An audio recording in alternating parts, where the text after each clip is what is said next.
বেয়াবোৰ সদায় মোৰ লগতহে কিয় হয়? মইহে কিয় সদায় আৰ্থিক সমস্যাৰ সৈতে মোকাবিলা কৰিব লগা হয়? ঘৰৰ কামবোৰ সদায় মইহে কিয় কৰিব লাগে? মোৰ পৰিয়ালত দায়িত্বশীলজন মইহে কিয় হ'ব লাগে? মোৰ লগত সকলোৰে ভুল বুজাবুজি হয় কিয়? মোক কোনেও কেতিয়াও বুজিবলৈ চেষ্টা নকৰে কিয়? একেখিনি স্বীকৃতি পাবলৈ মই কিয় আনতকৈ বেছি কষ্ট কৰিব লাগে? ইত্যাদি ইত্যাদি ইত্যাদি। এই তালিকাখনৰ অন্ত নাই। যদি আপোনাৰ মনত এনেধৰণৰ প্ৰশ্ন আহি থাকে তেন্তে এই ভিডিঅ'টো শেষলৈকে চাব। প্ৰায়ে আমাৰ এনে অনুভৱ হয় যেন আমি আনৰ তুলনাত বহু বেছি সমস্যা, বাধা আৰু প্ৰত্যাহ্বানৰ সন্মুখীন হ'ব লগা হয়। এনে লাগে যেন জীৱনে আমাৰ লগত অন্যায়হে কৰিছে, যেন কোনো নেদেখা শক্তিয়ে আমাৰ বিৰুদ্ধে ষড়যন্ত্ৰ কৰিছে, যেন আমাৰ লগত ভাগ্যৰ কিবা শত্ৰুতা আছে, যেন এই সকলোৰে মাজত আমি শক্তিহীন আৰু দুৰ্ভাগ্যৰ কবলৰ পৰা আমাক ৰক্ষা কৰোতা কোনো নাই। কেতিয়াবা আনকি আনৰ সহজ আৰু সুখময় জীৱন দেখি ঈৰ্ষাও হয়। কিয় মই ইমানবোৰ সমস্যাৰ সন্মুখীন হ'ব লগা হৈছে আৰু মোৰ সমনীয়াবোৰে ইমান সহজ জীৱন জীয়াব পাৰিছে? এই কিয়বোৰৰ একো সহজ আৰু চিধা উত্তৰ নাই। এনেধৰণৰ চিন্তা মনলৈ আহিলে মাত্ৰ এটা কথাই মনত ৰাখিব লাগে যে সকলো সমস্যাৰে কিবা নহয় কিবা সমাধান থাকে। কিন্তু সমাধানবোৰ বিচাৰি পাবলৈ আপুনি প্ৰথমতে চিন্তাবোৰ সলনি কৰিব লাগিব। এই প্ৰশ্নবোৰে, এই কিয়বোৰে আপোনাৰ মনটো ইমানেই ভাৰাক্ৰান্ত কৰি ৰাখিছে যে সংকটৰ পৰা পৰিত্ৰাণ পোৱাৰ উপায়বোৰ আপোনাৰ মনলৈ অহাই নাই। এনেবোৰ চিন্তাক ইংৰাজীত হোৱাই মি মেণ্টেলিটি বুলি কোৱা হয়। অসমীয়াত ইয়াক মই কিয় মনোভাৱ বুলি ক'ব পাৰি। এনেবোৰ চিন্তা নেতিবাচক আৰু ইয়াৰ মাজত নিজৰ প্ৰতি পুতৌৰ মানসিকতা অন্তৰ্নিহিত হৈ থাকে। এনেধৰণৰ মানসিকতাই আপোনাক আগবাঢ়ি যোৱাত বাধাৰ সৃষ্টি কৰে। এনেধৰণৰ চিন্তা আপোনাৰ মনলৈ যেতিয়াই আহে তেতিয়াই এই চিন্তাবোৰক সচেতনভাৱে প্ৰত্যাহ্বান জনাওক। নিজকে সুধি চাওক যে সঁচাকৈ আপোনাৰ প্ৰতি অন্যায় হৈছেনে? সঁচাকৈ আপুনি আনতকৈ বেছি সমস্যাৰ সন্মুখীন হৈছেনে? সঁচাকৈ আপুনি কেতিয়াও সৌভাগ্য লাভ কৰা নাইনে?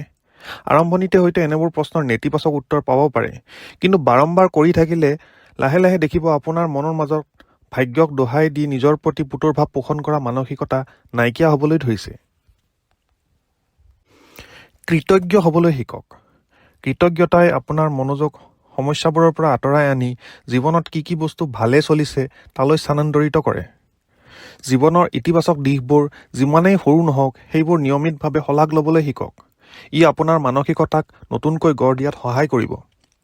বুজি লওক যে প্ৰতিকূলতা জীৱনৰ এটা অংগ আৰু জীৱনত সকলোৱে প্ৰত্যাহ্বানৰ সন্মুখীন হয়।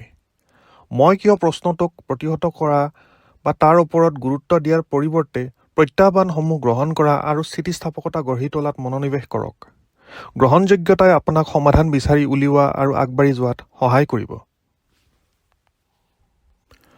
প্ৰত্যাহ্বানৰ প্ৰতি আপোনাৰ দৃষ্টিভংগী সলনি কৰক।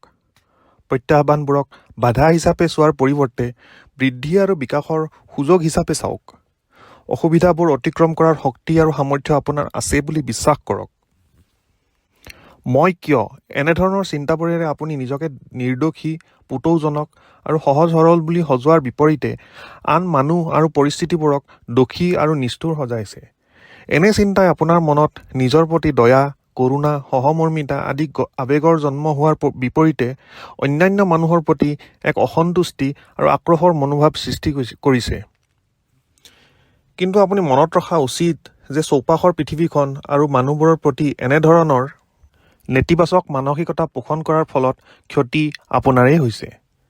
খং, ৰাগ, শত্ৰুতা, ঘৃণা ইত্যাদি আৱেগে আপোনাকেই ক্ষতি কৰিছে। এই ক্ষতি যিমান সোনকালে পাৰে ৰোধ কৰক।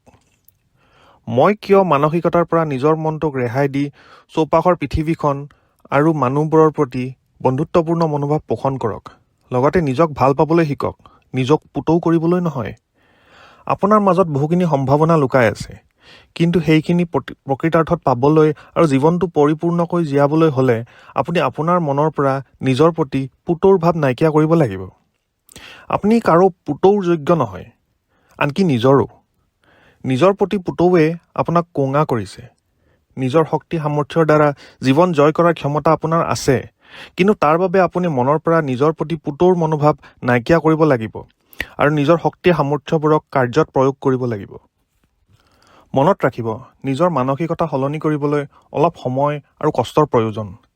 নিজৰ ওপৰত ধৈৰ্য ধৰি আগুৱাই যাওক আৰু বাটত লাভ কৰা সৰু সৰু জয়বোৰো উদযাপন কৰক। মই কিয় মানসিকতাক মষিমূৰ কৰাটো আপোনাৰ ব্যক্তিগত উন্নতি আৰু বিকাশৰ প্ৰথম পদক্ষেপ। আজিলৈ ইমানেই। ভিডিঅ'টো চোৱাৰ বাবে ধন্যবাদ। ইয়াৰ দ্বাৰা আপোনাৰ অকণমানো সহায় হ'লে মোৰ কষ্ট সাৰ্থক হোৱা বুলি ভাবিম।